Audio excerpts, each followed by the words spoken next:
What is going on, MELD Nation? Welcome to the YouTube channel. My name is Fareed, and in today's video, I want to talk to you guys about the AMA that was just held by the MELD team. Now I'm going to go ahead and just share the actual screenshot that was shared prior to the AMA actually going live. But what I want to do as a part of this video is just quickly review who attended the AMA. I'm also going to highlight all of the key questions that were covered in the AMA. And then I'm also going to go ahead and actually play back the AMA for you guys here, so you guys can hear all of the answers coming directly from the MELD team yourselves. Now, before we continue, my goal here on this channel is to provide you guys in the Cardano community with the latest news, tutorials, and reviews when it comes to the top projects within the Cardano ecosystem. And so if these timely updates benefit you, then please make sure to tap that like button. If it's your first time stopping by the channel, please consider subscribing. And if you guys have any questions or comments about anything that's going to be covered as a part of today's AMA review, then please make sure to leave those down below. All right, guys, let me just jump back over here. And what I want to show you is going to be, again, the MELD with Us AMA that was just taking place earlier today.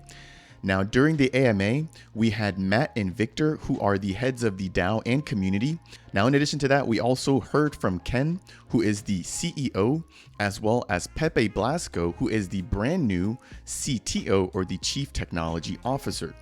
In addition to that, we heard from Lawrence Ong, who is their operations manager, as well as An Rihanna, who is their general counsel, and Nahal Kushal, who is their chief strategy officer. And so jumping back over here, what I want to do is just quickly give you guys a rundown of the structure of the AMA. And then in addition to that, I'm going to just kind of quickly run over some of the key highlights. And as I mentioned before, I'll kind of play it back for you guys and let you guys use the timeline down below to kind of jump back between different sections that you guys might be interested in hearing more about. Now, before the actual AMA kicked off, the team did post a picture of themselves at their office. So let me share that with you guys here as well. And so this is the MELD team that I just announced. Now, we did not actually hear from Lavinia Radu. We did not hear from Patrick, either, or Mahul.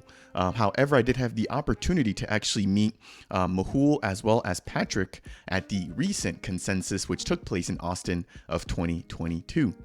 All right, guys, let's go ahead and just quickly break down what actually happened during the AMA, and then I'm going to turn you guys over to the actual recording. So the first thing that was mentioned as a part of the AMA was actually an introduction by none other than Ken, who I mentioned earlier is their CEO. And he basically confirmed that moving forward, they're going to be doing more AMAs within the community to provide regular updates about the development of the MELD protocol, as well as just being transparent and providing their current priorities in terms of development. So definitely make sure to tune in on these AMAs. I will say that this one that just happened was super packed with information, which again, I'm going to be breaking down here with you guys in just a minute. Now, in addition to that, they did give us a complete review and a complete discussion around the upcoming testnet, which will be taking place on January 16th of 2023. So that's going to be coming up in Q1 of this next year. Now, moving along, when it comes to the actual questions that were asked during the AMA, the first question was surrounding the testnet and the mainnet launch dates. And so as it relates to the mainnet and the testnet launch dates, the testnet will launch on January 16th, as I mentioned, and that's going to be a closed whitelist at first.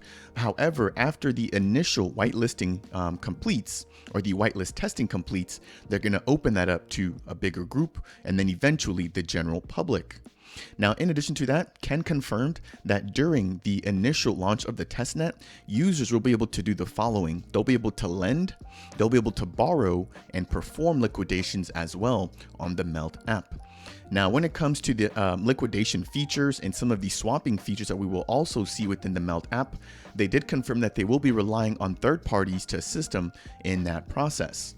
In regards to some of the supported tokens that we can expect to see on the launch of the testnet, they mentioned the Bitcoin, Ethereum tokens, USDT, USDC, and additional Cardano native assets. So really good to see that there as well. Now, there is no mainnet date that has been confirmed just yet, but the team did make sure to let us know that once they all feel comfortable about the feedback and the status of the testnet, that's at the point where they'll kind of go through, identify a date, and then announce a mainnet launch date. The second key question that came out of this particular conversation was surrounding the requirement of KYC for the actual testnet. So this was confirmed that for the C2C or the crypto to crypto portion of the MELD app, you will not need to undergo KYC.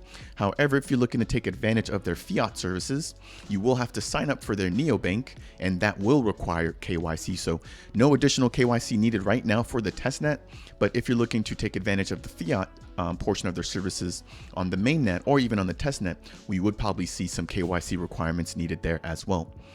The third key question that came up was around the mobile version of their testnet.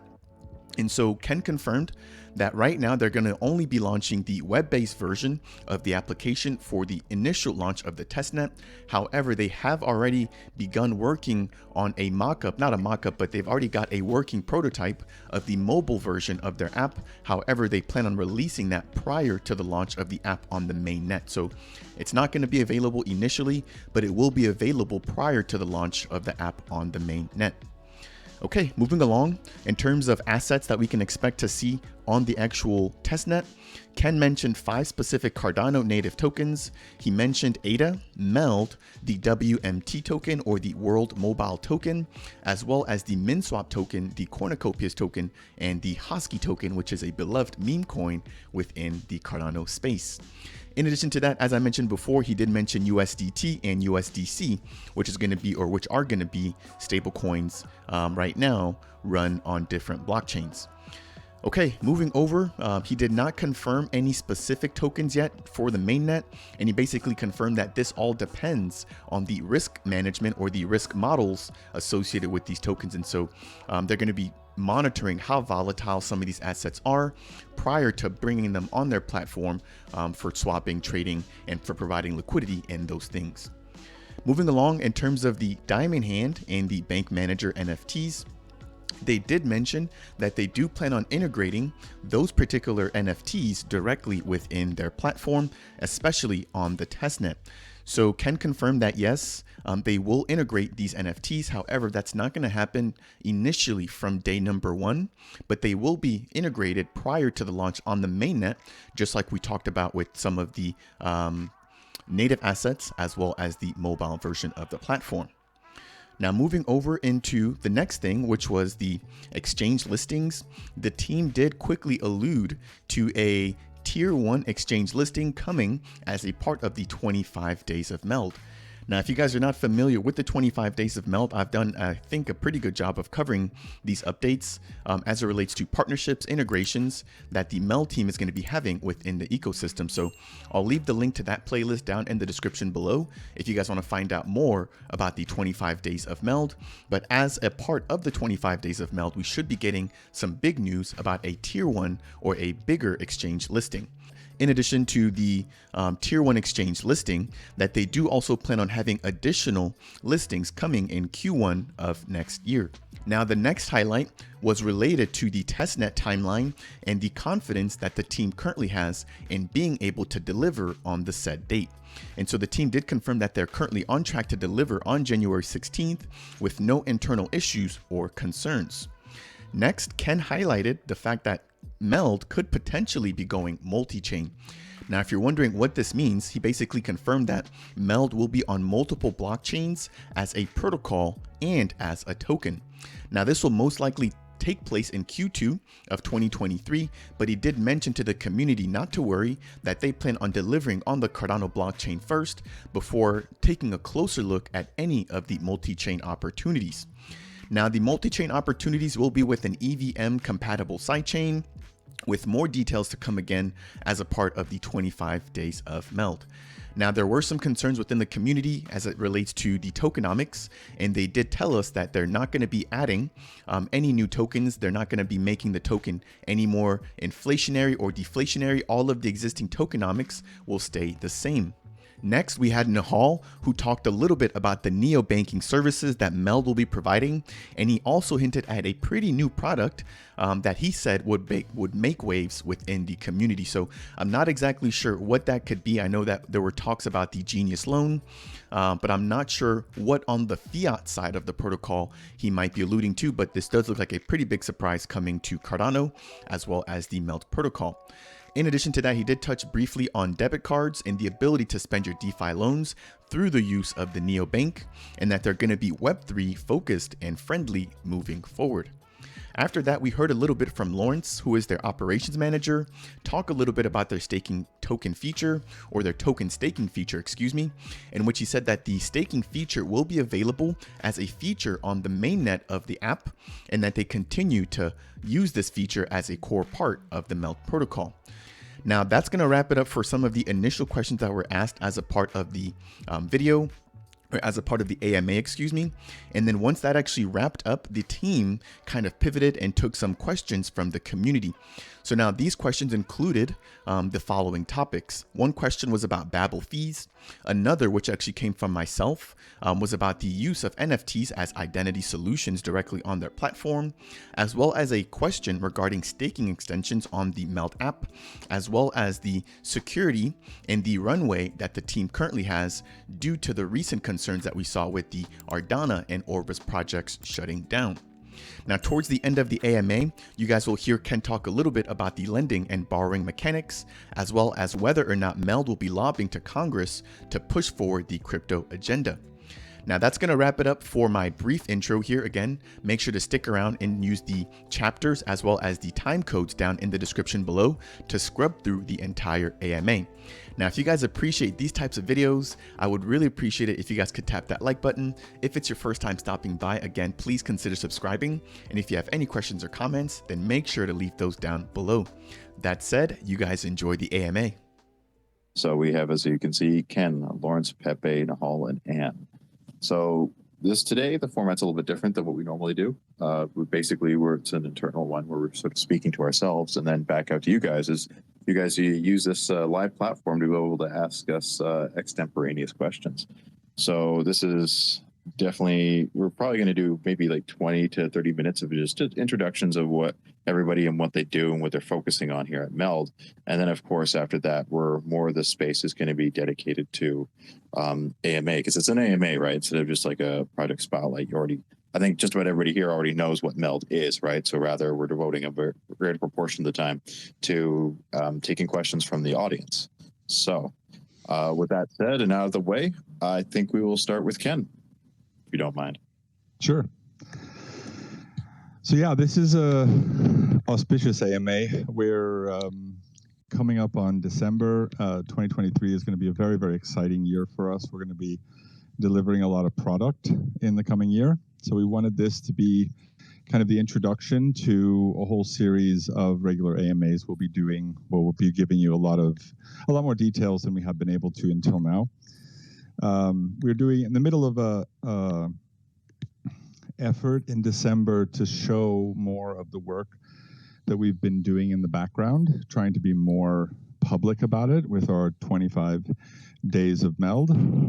We're having a lot of announcements that are going to be happening this month, that have already happened. And we're going to talk on this AMA a little bit about the high-level trends, the high-level characteristics of some of the things that we have spoken about already in the 25 days of MELD, and we'll allude to some of the things that are going to be coming in the next 15 days. There's some big picture things that we want to talk about and we want to field questions on. One is, what the product is going to look like in January, how the testnet is going to roll out, how long it's going to take for us to get to mainnet, what is the scope of the testnet, who can participate in the testnet. There's a lot of questions out there that people have been asking us in the past and sort of put as questions for this particular AMA. So we'll also talk about some other key activities, things like the Neobank, as well as some hopefully some spoilers for you guys. So I think it's going to be a very good AMA, and I think we'll kick it off with letting Victor and Matt ask some questions that you guys have been posing. We'll try and answer them as best we can, and then we'll open it up to a broader Q&A session. Okay. I would very much like to first for the rest of the people to kind of introduce themselves a bit, because this is like the first time that people hear about or hear them, and then we can ask the particular questions. Yeah, so maybe we can start with Pepe. Sure. So I'm Pepe, CTO of MELD. And I think everyone here probably already read the blog post about meeting Pepe. So first thing first, Pepe is my real name. This is not a crypto joke. This is nothing similar to that. My family calls me Pepe since I was born. So that's the first thing that we need to get out of the way. And basically at MELD, I'm helping collaborate, like the collaboration between product and technology to come to reality. We are working heavily on the testnet launch for the lending and borrowing protocol that we have for January 16th. But we are also heavily working on other things that Ken was mentioning as spoilers. I hope I don't spoil too much. But if anyone is going to be saying things regarding technology that we are working on, it's probably going to be me. So looking forward to the questions and to help everyone understand what we are building. Okay, thank you. Lawrence? Hello. Nice to be on there. So I'm Lawrence. I am the operations director for the company. Been at MELD for just over a year now. So I joined pretty much towards the end of the ISPO, based in the UK. And so my role as operations director is predominantly managing and facilitating our team across all departments. A large part of this is towards the hiring side, the HR, but I do dip in and out of all of the finance, of course, operations, marketing. A way I describe myself as maybe like the glue that seeps between the cracks, and I help bring the team together. In terms of how I joined MELD, it's actually quite a funny story. So I was reaching out to Ken because the ISPO had just finished, and I was pissed off with myself that I hadn't ended up getting a spot. So I reached out to Ken and I was like, look, come on, I'm trying to get a space. And I was inquiring if there was a new ISPO, and I mentioned that I was interviewing at Cardano at the time. We ended up having a couple of calls, and then I joined in special projects. So it kind of went from there. Okay, thank you. Then let's go on with Anne. Hey, everyone. My name is Anne. I'm the General Counsel for MELD. My interest with blockchains started with a project which was redefining financial inclusion. And when I joined MELD, when Ken convinced me about a year ago that it is through MELD that you can unlock the value of crypto. So I'm excited to be part of this amazing team that's transforming the world of finance. Thank you. Great. And last, Nehal. Hi, everyone. My name's Nehal. I'm Chief Strategy Officer for MELD and predominantly in charge and responsible for delivering the fiat aspects and regulated aspects of the MELD vision. Whether you like it or not, I'm a TradFi banker of the last 15 years, and I'm looking to bring some of that experience and some of the pitfalls of that industry into MELD and learn from those pitfalls, and hopefully not make the same mistakes in our new and burgeoning crypto industry. A little bit about me. So as I mentioned, I was a banker of 15 years at one of the large UK banks. I left TradFi in November of last year and consulted with IOG, Charles and his executive team for about 3 or 4 months, helping them with the decentralization of their wider ecosystem. I won't go into too many details. Then I was lucky enough to meet Ken at Consensus and fell in love with the MELD vision, and the rest is history. So yeah, looking forward to taking your questions and getting to know you all a little bit better.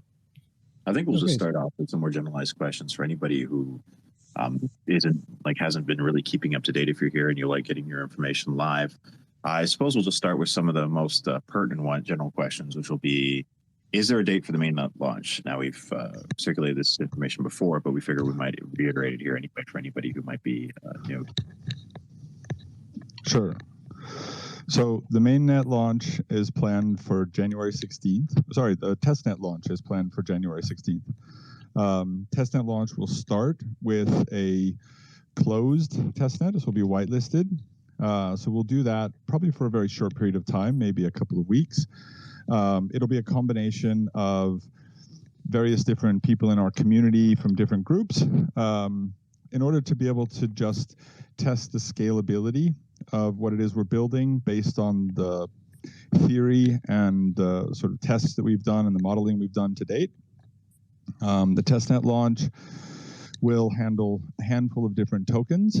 Obviously, you'll be able to do lending and borrowing and liquidations.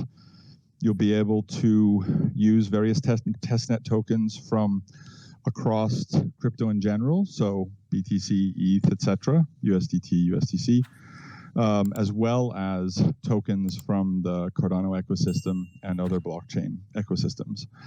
So these are just tests. And we're working with some partners to be able to provide that third-party functionality for things like liquidations and asset swaps and stuff like that. The testnet launch, after it comes out of whitelisting, then it'll be available to everybody. In regards to how long it will take for us to go from testnet to mainnet, that is a big question mark.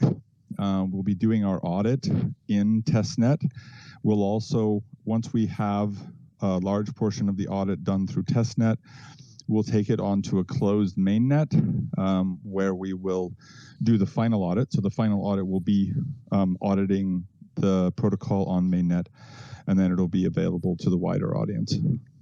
Which is a sensible way of doing things. You want to make sure you have everything ironed out instead of just taking an arbitrary date and hoping that the protocol decides to work with you, be it the layer one or MELD itself, right? So yeah, definitely the way to do things in my mind.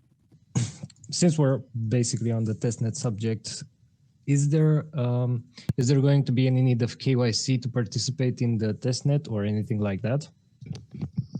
No, this is the DeFi protocol. So there's nothing in relationship to KYC or AML. This is traditional DeFi in the same way that you would, with, Sunday Swap or Min Swap or anything like that. The next one, is there going to be just a web version or also a mobile app or mobile version of the testnet? So at launch, it'll only be a regular web page app that you'll be able to interact with. We have the mobile version of that designed. It won't be implemented at the start of the testnet, but it will be implemented by the time the testnet goes on to mainnet. Something people are asking too is that what assets are going to be supported on testnet? Now, I know these are testnet assets, so I think that's kind of leading into what people might think what assets will be supporting when we go to mainnet when we first launch C2C. Is there anything we can reveal there?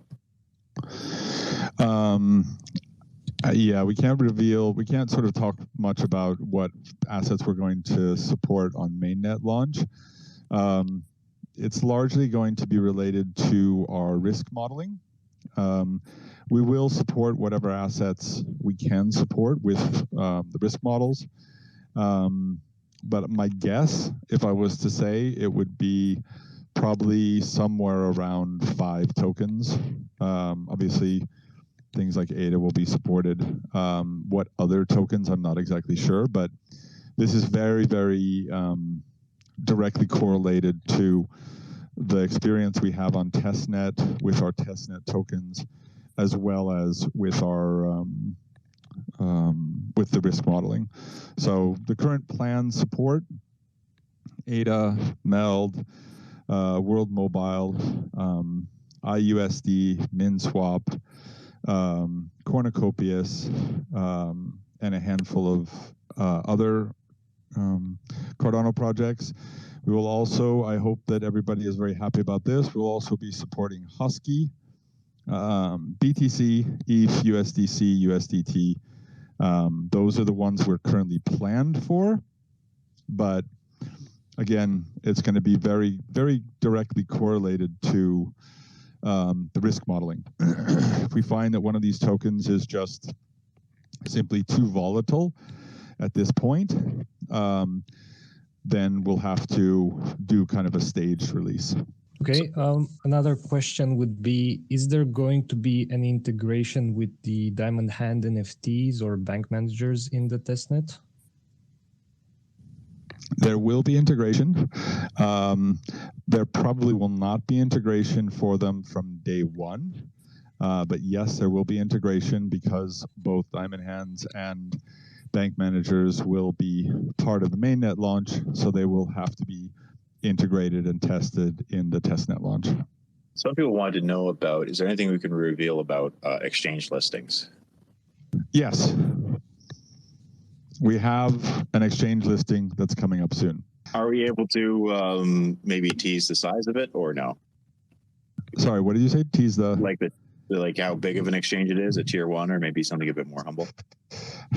It's kind of hard to sort of judge, but it is a very large exchange. That's all we can really say, because otherwise we would ruin one of our announcements this month. But gotcha. Yeah, so we are also in discussion with several other tier one exchanges. They're slated. We don't have times yet, but we're shooting for not only having this one exchange in December, but also having another one or two very large exchanges in tier one exchanges in Q1 of next year. Okay. Then another general question for the testnet: is everything on track, and is there any uncertainty about the date how certain it is that it will be on the 16th? And outside of that, how is the development going in general on that? So I'll leave Pepe to talk about the development, but yes, currently the 16th is still our target. We are on track as of right now, and then I'll let Pepe discuss the actual development process. Okay, there were some questions in the past, just in different places, some associations with MELD and the narrative of multi-chain, and people were wondering about that stuff. Can we hear more about that? Yes. So MELD will be going multi-chain. We will be going on to an EVM blockchain after we have launched on Cardano, and it very, very likely will be within Q2. So MELD will be on multiple blockchains as a protocol. It will also be on multiple blockchains as a token.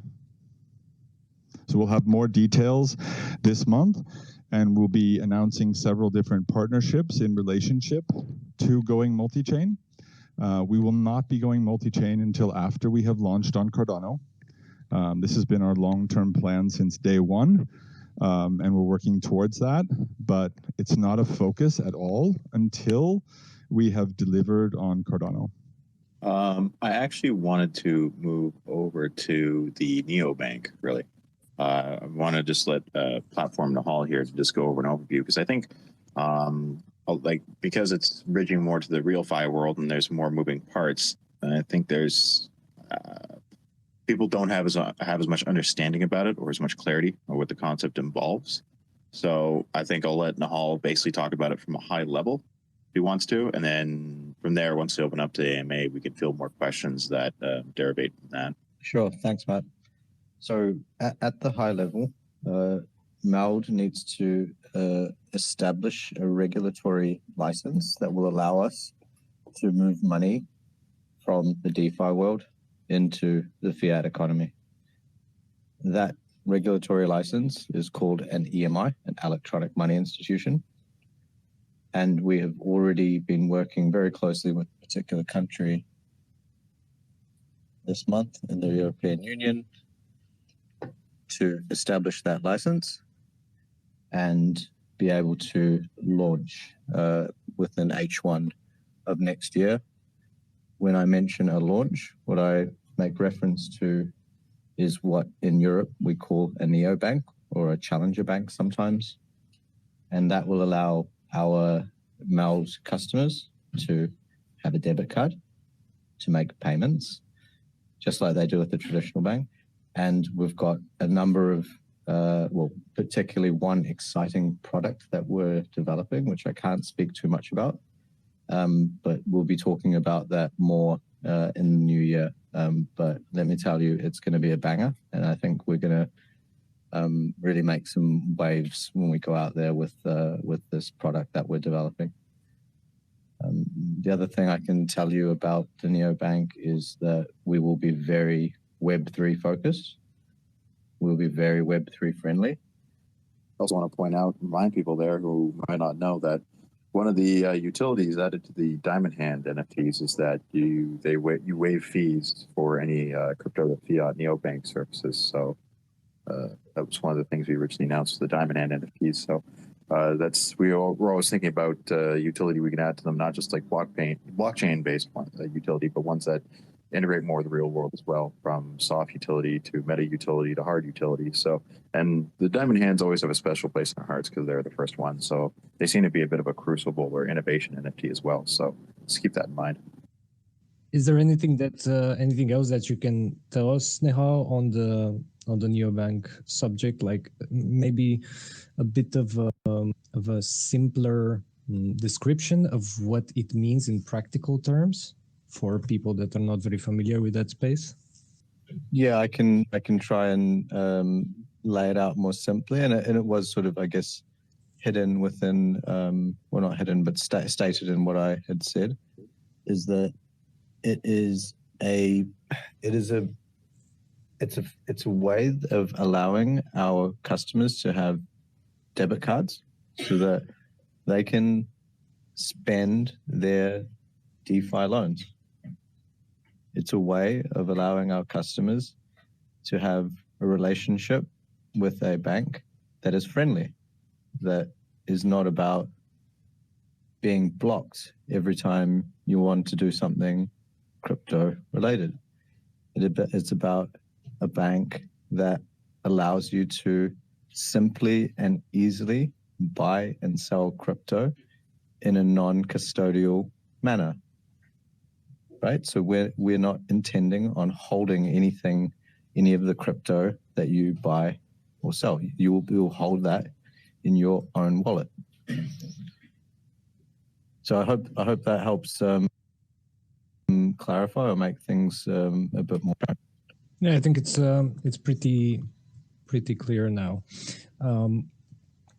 I want to slightly move on to staking and the situation that's in staking. People were curious what will happen after the current staking possibilities end, meaning at the end of December. Is there going to be a plan for another period of staking, or are there going to be other possibilities in that direction? Just what's going to happen there? Yeah, definitely. So the thing with the staking at the minute is in December, the 12-month staking pool is going to start being redeemed. Also, the 6-month staking is coming to an end. We've kind of planned that on purpose because with the testnet launch around the corner and then the mainnet launch happening soon after, we want people to actually use our protocol. There is going to be a staking feature, of course, in the actual protocol itself. But because we want to encourage as much usage as possible, we're not going to redeem the 6-month staking probably immediately. But it's something that we're going to bring back in a bit later on. Okay, so basically there will be a possibility in the future of something similar. Yeah. So staking is still going to be a big part in the same way as every other crypto project in the space. But it's something to look towards mainnet launch, basically. Okay, and then you're still able to stake in the 6-month pool, so even today and the rest of the month. But again, if you do that, I would make sure to have a little bit of MELD on hand so that you don't miss out when mainnet launch is around the corner. Okay, and then for the private sale people, we can also talk about that a bit. Yeah, definitely. So I won't go into too much detail here, just because there's going to be an email sent out today which will have all the nitty-gritty details. But essentially, for all of our private sale holders, we had just passed the 12-month mark in terms of their vesting, which is a nice kind of round off and milestone. But this means that anybody who has accrued their MELD in the MELD app and has not withdrawn it will be getting a 12% bonus in a similar way that we had the 12-month staking for the public users. For people who are involved in the private sale, it's the same concept. And we're just rewarding the community for hanging on and just, staying with us, being patient. One of the other pressing technical questions from the community is about smart contract safety and audit intervals. What can people do? Sorry? No, it's Matt was asking a question. Yeah, that'd be direct towards Pepe about basically just our cadence on audits and testing any on-chain code, any smart contracts. So the policy we are planning for every single piece of code that we deliver, whether it's on-chain, off-chain, like every single piece of code that people will be using to handle their money, is that it's going to be fully audited by at least one company. We want to ensure full quality of our products. That's why, as we were discussing earlier, the testnet is a real testnet. We want people to break things there so that they don't get broken in Mainnet. So I heavily encourage everyone to use it. We are going to go through an audit. As Ken mentioned, the idea is for the Cardano lending and borrowing system to be audited through the testnet, so that when it goes to Mainnet, we are fully secure and we are ready to go to the moon. All right, at this point, we've taken care of a lot of the fielded questions in the community that we aggregated prior to this. But now we're actually going to go to the live segment. So anybody here who's listening right now can ask off-the-cuff questions to everybody here. So if you have any pressing questions that haven't already been addressed, feel free to ask them now. Until we get the person up here, there was a question that might be interesting to cover about the blockchain, the multi-chain aspect that you mentioned. Are tokens going to be minted on other blockchains or not? Yeah, so it's again, I have to be. Unfortunately, I'll have to be a little bit vague right now, but the tokenomics are not going to change. We will always have 4 billion tokens, period. It will not be inflationary, won't be deflationary. And the tokens will be on multiple chains, and we will have a mint and burn mechanic going across multiple chains. Okay, thank you. Awesome. So we got two guests here at the moment. We'll start with Lord, member of our Discord, who's quite an active community member, and then we'll go to Jacob, if I pronounced that correctly. So Lord, you have the floor. I do have a question. First of all, good morning, everybody. The question I have is, as far as the MELD token, will we be able to use that instead of our ADA right off the bat, or is, the Babel fees kind of thing, or is that something that may be planned for the future? So yeah, I can address this. First of all, Babel fees are a theory. It is not functioning code. That said, we are going to be working towards being able to use MELD tokens for gas fees as much as we can across the ecosystem. Doesn't mean that that's what we're going to achieve from day one, but that is the goal, is to be able to, when we're going and we're working multi-chain, to be able to pay for gas fees on as many chains as we can using MELD. Very likely won't be the case from day one, but that is the target as long as the technology is there. We won't be building, for example, we won't be building the Babel fee tech stack by ourselves. It doesn't exist yet. That's something that needs to come with the maturity of the protocol. Hi. So I've got a question around the Neobank and the debit cards. Can you tell us a little more about the operations of MELD when the cards will be issued? Which countries they'll operate in, and what's the nearest thing we can benchmark MELD to? Would it be something like aspiring to be like Revolut or Wise, or is that some different direction? I don't want to speak in too many specifics because I don't want to ever disappoint or to miss a deadline, but we are pulling all the stops out to deliver in H1 of next year. Hopefully in the new year, we'll be able to provide slightly more specific times, but the target is to deliver in H1, so half one of 2023. The second question was is a great question, actually, and something that we've been debating and considering and talking about as a management team today, as we've all got together here in Barcelona. Is who are we? Like, what is MELD Neo, and where does it sit in the market? Not even as a benchmark, but rather like, who are we similar to? So great question, and we think that we are not going to be like one of the other dozens and dozens of challenger and neo banks and mobile first banks that exist in the market. We think that we're going to be, we believe, and we're developing hard to stand apart from that crowd. And I can't tell you exactly why, but it's in reference to what I discussed earlier, this product that we're cooking in the kitchen, this thing that we've never seen any other neobank, any other financial or TradFi institution, whether they claim to be Web3 friendly or not, ever put out in the market.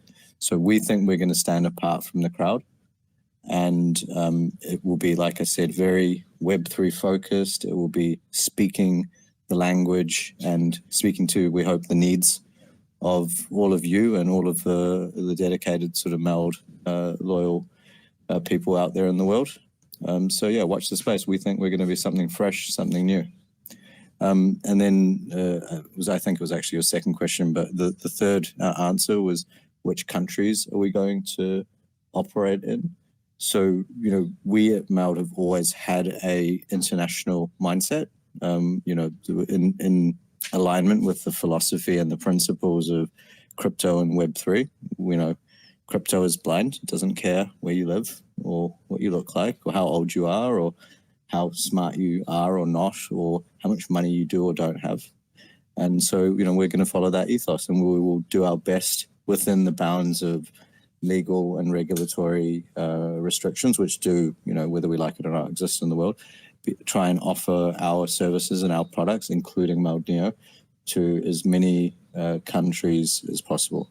Now, I'm very aware that's not a specific answer, but I don't want to be putting any content out into the world that goes against any regulatory or legal rules that exist about where you can and can't sell and push product, because that's just gonna kick us all in the teeth, right? So we're gonna.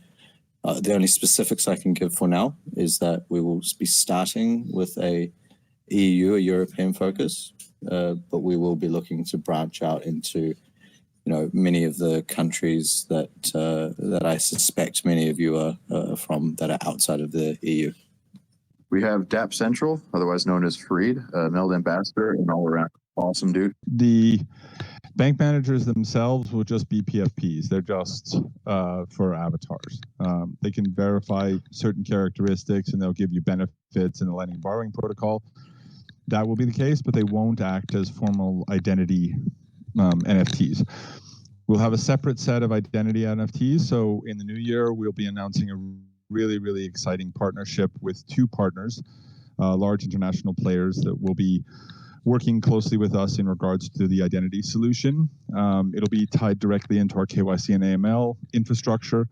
And so when you get KYC and AML, when you get your MELD Neobank account, then you'll get one of these identity NFTs that will afford you access to lots of different things. So that will be a very specific NFT for the identity management side of things.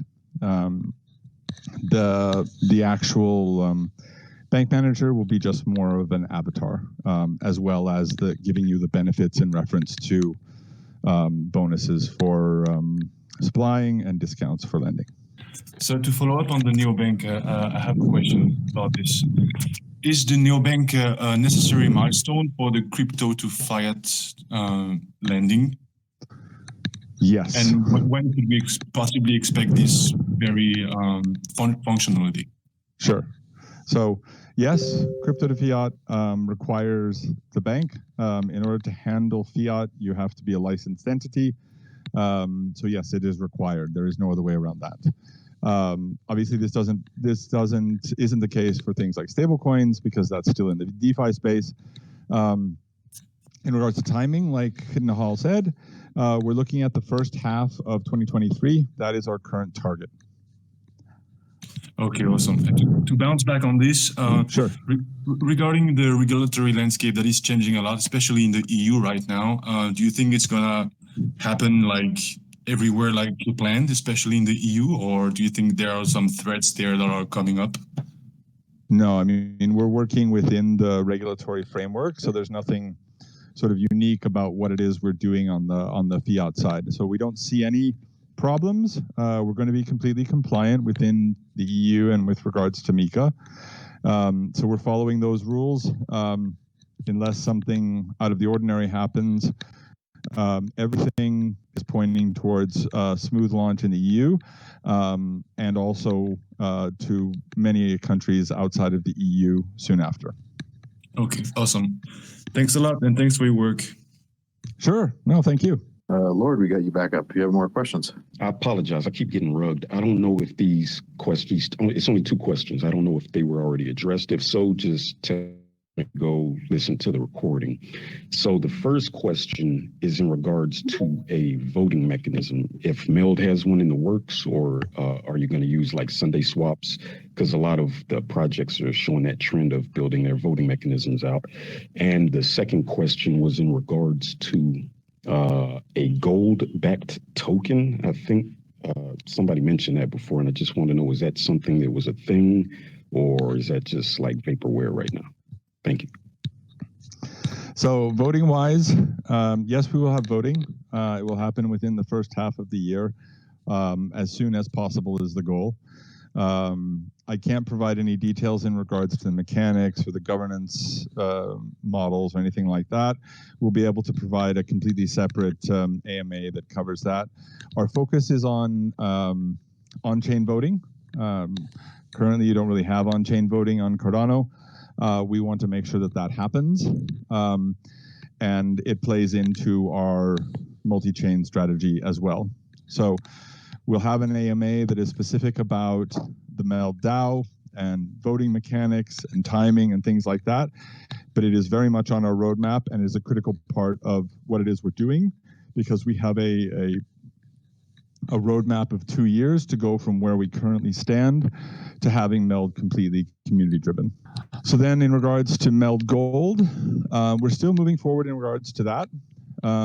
We have signed agreements for the delivery of the first batch of gold. This will happen, as soon as the sort of all the contracts and regulations are put into place. We don't have a date specifically for when it's going to happen, but as soon as it's in process, the actual act of getting the gold is in process, then we'll sort of keep you up to date. We'll give you updates. We'll show you the gold, and sort of go through the entire process with you. Once we've gone through this first shipment to test getting access to the gold, then we'll have to talk to the community and figure out when we should be launching the actual gold token, in regards to distributing it and making it available to everybody and doing more gold shipments. But like I said, the first contract for the gold has been signed. The process of delivering it hasn't started yet, but as soon as it does, we'll keep you up to date and let you know how it's going. And then we have up next is Zetsu. So I just have a question about the lock staking. Is there going to be an extension moving forward? Because I saw there's a flex staking pool being constructed, but somehow it was gone. Yeah, so in terms of bonus staking, for the private sale, there's not going to be another one, simply because we're going to start and use the protocol as much as possible. Like I said, in terms of community, both private sale and public, like I said before, we're looking at introducing staking once we're on Mainnet, and we have proper, better utility for the MELD token, shall we say.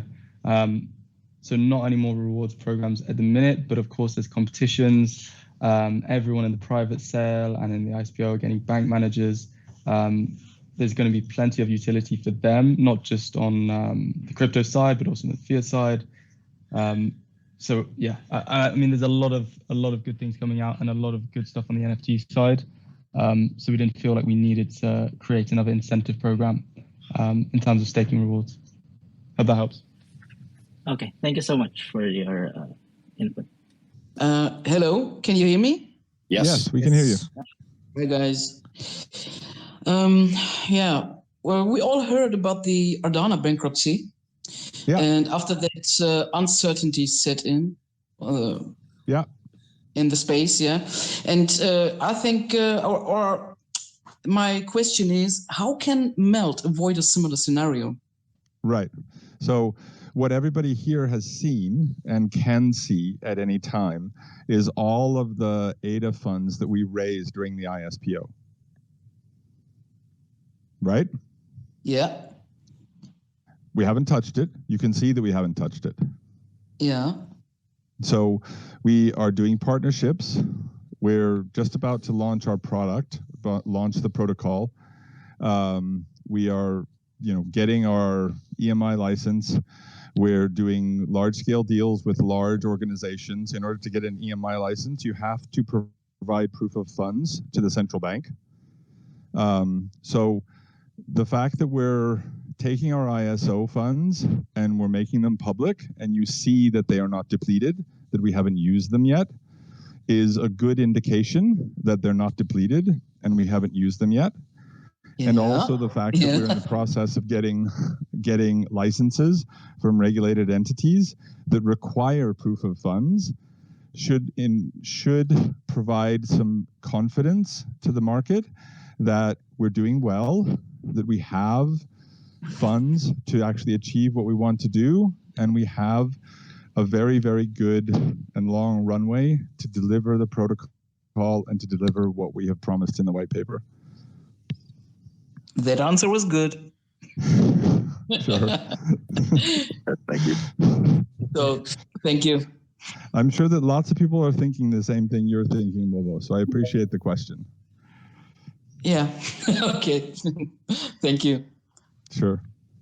Until he gets here, there was another question, and we addressed this in the past, but I think it's maybe worth to talk about it here also, about the whole FTX contagion and are we affected by that in any way? You want to talk about FTX? Not FTX, just as much as we can talk about FTX. I'm happy to talk about FTX. So I think FTX was a great thing that happened. The fact that these centralized entities like BlockFi, Celsius, FTX, Voyager, the fact that people are starting to see that this highly centralized black box type of solution doesn't yield good results. It doesn't mean that it's more secure. It doesn't mean that it's safer. And the counterparts to these organizations, Aave, Compound, MakerDAO, Uniswap, PancakeSwap, SushiSwap, etc. They're doing fine. Their governance models work.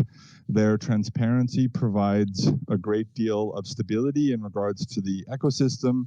The fact that all of the users are also effectively benefiting from the protocol, everything is aligned. These value propositions that are coming from crypto, from DeFi, and contrasting that against CeFi, I think that it's a great thing. I also have some sort of selfish parts to it. I'm sort of happy that a lot of our potential CeFi competitors have left the market. But I'm very sad about all of the funds that were lost for customers. But I am happy that that the FTX problem happened, and I think in the end it will make the ecosystem better, and it will provide a good guiding light for why and what the values of DeFi bring to the market. Yeah, the analogy I like to use is sometimes nature needs a forest fire to clear out all the tinder, right? So better it happens in a bear market, but what happened with FTX and all those user funds sucks. But the ironic thing too about something like Celsius is that they were really just degenning on all the DeFi protocols like Aave and everything else. And so through that whole crisis, they're still standing. The DeFi protocols are fine, right? So it's a testament to the robustness and the durability of DeFi and like how frail centralized systems are. So really like Celsius was just a serving window really between, intermediary between the end user and the DeFi protocols that they can otherwise just go to directly. So I think these past failures are just even more of a testament, like Ken said, to the durability of DeFi. And they're exactly what we've been talking about from the get-go about the whole reason it exists. So yeah, it sucks in the near term, but in the long term, it's better it happened. Better it happened now than in another bull market where the damage would be amplified. So Pyro, do you have a question? Yeah. My question was, what is like for interest rates and microloans, is it going to be viable for the average user to give out microloans on MELD and like low, like say you only have 100 to 500 ADA and you want to make some interest or something? Is that even viable, or like do you need to be over collateralized when you take out those small loans, or how does that work? So the way you want to think about it, it functions like a traditional sort of lending and borrowing environment, but in the terms of how users interact with it, it's going to be very different than what you expect it to be. So think of it as two activities that are completely independent. One side is the ability to supply an asset. Let's say you supply ADA. Supplying that asset will give you a yield. You don't have to do anything else at all. That's all you ever have to do. You never have to borrow. Borrowing is a completely independent process. So you supply your asset, and that acts as your collateral if you want to borrow. But you don't have to. Then at some point, if you want to borrow, then you can choose to borrow against your collateral. So let's say you supply $100 in ADA and $100 in MELD and $100 in Sunday Swap and $100 in Ethereum and $100 in Bitcoin, right? So you then have the ability to borrow up to, or you borrow against that $600 worth of assets. You're making a yield off of all of those assets you've supplied. So there isn't a direct correlation between supplying an asset and borrowing against it. You're borrowing against all the assets that you're generating a yield against. Those the smart contract that creates that, does it leave your wallet or no? Yes, the asset leaves your wallet. It goes into the pool. That pool is not owned by MELD. That is a smart contract that is on the blockchain. So when the requirements that have been specified in that smart contract are met, then the asset is sent back to your wallet. So you're not sending the asset to MELD, you're sending the asset to a smart contract on the blockchain, a decentralized non-custodial smart contract. Which entities are doing auditing for MELD? We are in the middle of choosing one. We haven't chosen them yet. Hopefully we'll be able to announce them in the next couple of weeks. But they will be auditing both the Cardano side as well as the other blockchain side, the sort of EVM side and the wallet side. What is this simplified proof of reserve concept for DeFi, because like there's those pools, you can see what assets are in those pools and it's clear, but it's not like visually easy for the average end user to use. What does that look like? So what you're going to see in the MELD wallet and the MELD app is you'll see a pool. Let's just use Bitcoin as an example. Or let's use ADA as an example. It's a better example. So someone has supplied $100,000 worth of ADA. Then what you'll see is you'll see in the interface that this pool has $100,000 worth of ADA in it, and you'll see the number of ADA in there. Then in addition to that, what you'll see is you'll see how much of that ADA has been borrowed by other people. So this is considered the utilization of the pool. So if the pool has zero utilization, then there's $100,000 in that pool, and the people that have supplied that $100,000 get zero interest. If you've supplied $100,000 and the pool is 50% utilized, that means 50% of the ADA in that pool has been borrowed by other people. And when they borrow it, they are paying an interest. That interest then gets distributed to the people that supplied. So then in that case, people that supplied the ADA are getting a yield on what they have supplied. The way that the interest rate and the yield works is to try and incentivize both sides. So for example, if very few people are borrowing from that pool, not many people have taken any ADA out, then the interest rate to borrow is low because you're trying to incentivize people to borrow more. And then as people borrow more, the interest rate slowly goes up and up. Let's say you get to the point where that pool is at 90% utilization. 90% of the ADA has been borrowed out of that pool. There's only 10% left.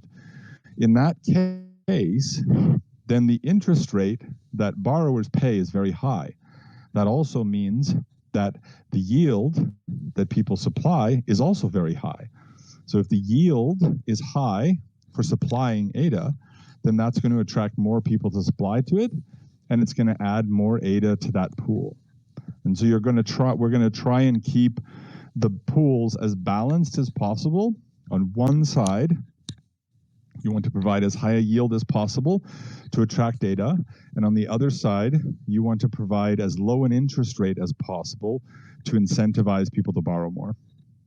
When you add ADA to the pool, is there a time where you can't take out the ADA? Is it like a 6 to 12 month thing, or can you just take it out whenever?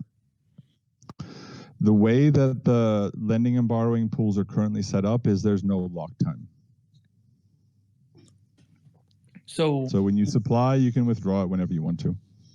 So if you make a new lending pool, yeah, what's the risk of someone who's like a whale who owns majority of the pool pull in their funds and then take it out? Is it just incentive to add more funds, the yield goes up, or what? Yeah, I mean, this is a good example. So let's say a whale has put in, whatever, 70% of the ADA, and only 30% has been provided by other people. And then 10% of that pool has been borrowed. So 10% of that pool is going to be providing interest. The interest is going to be pretty low. Then if that whale takes out his 70%, then that 10% that was borrowed, there's only 30% of it that was originally left. So then that becomes a 33% utilization in that pool. And then that interest rate or the yield on what has been supplied spikes up. So the mechanics are very correlated to one another, where you're trying to create a balance in the pool. If the people borrowing gets out of whack, then the interest rate increases for them and the yield increases for the supplier. And if it gets out of whack on the supply side, then the interest rate for the borrower goes way down and the yield for the supplier goes way down. And so you're always trying to create a sort of a healthy equilibrium in the middle that incentivizes both a healthy yield, but also a meaningfully low borrowing rate. So fixed rates are something we're definitely looking at. They won't be available in the beginning because we need to have some sort of time for the protocol to be operational and sort of get the hang of our risk modeling and our risk oracle. But it is on the roadmap to be able to provide a fixed rate. That said, we'll probably have other instruments that will be able to facilitate that in a slightly different way. But yes, to answer your question, there very likely will be a fixed rate at some point, but I can't give you a specific date as to when right now. Charles Hoskinson has said he wanted to put together some kind of group where either individuals can put in funds, or allow the community to somehow contribute funds to lobby Congress, because the way we get laws changed in the U.S. is by lobbying, and I hate to say that, and being in crypto since 10 years ago, but do you have any plans on doing some lobbying in the U.S.? So as of right now, no, we don't have any plans on doing lobbying. In order to lobby in the United States, you have to be registered. We're a foreign entity. I mean, I'm an American citizen, but the organization is a foreign entity, so you have to register as a foreign entity, a lobbyer, in the United States. We have no plans on doing any kind of lobbying until we have an actual entity in the United States, a legal entity in the U.S. Then we're going to consider how and in which way to engage, the SEC and Treasury. Probably will involve some degree of lobbying in one way or another. But for right now, because we don't have an entity there, we're going to stay out of it. But we do have a regular dialogue with IOG in reference to many different subjects, including the adoption of crypto and the handling of crypto regulatory, considerations. So we're part of the dialogue, but we won't be providing any funds, and we won't be focusing on it. Our focus is very, very specifically to build and deliver on what we promised the community with our white paper.